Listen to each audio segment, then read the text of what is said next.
मंगळवार 4 एप्रिल रोजी मोर्शी येथील जैन समाज बांधवांच्या वतीने 24वे तीर्थकार भगवान महावीर यांच्या 2622वी जयंती उत्सवानिमित्ताने गेडामपूर येथील श्री 1008 आदिनाथ दिगंबर जैन देवस्थान येथून भव्य शोभायात्रेला सुरुवात करण्यात आली।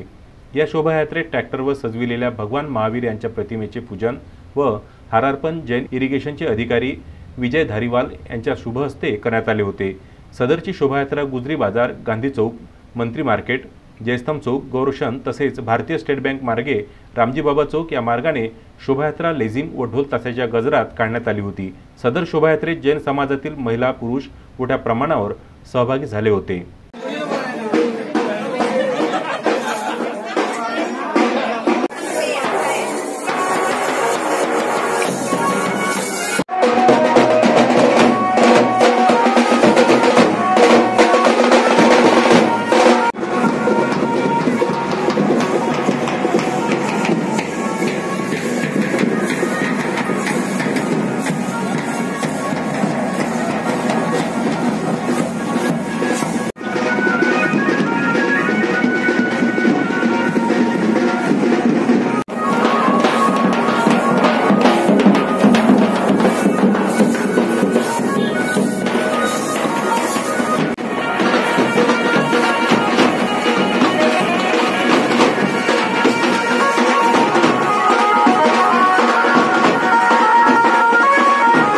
संजय गारपवार, विदर्भ न्यूज, मोर्शी।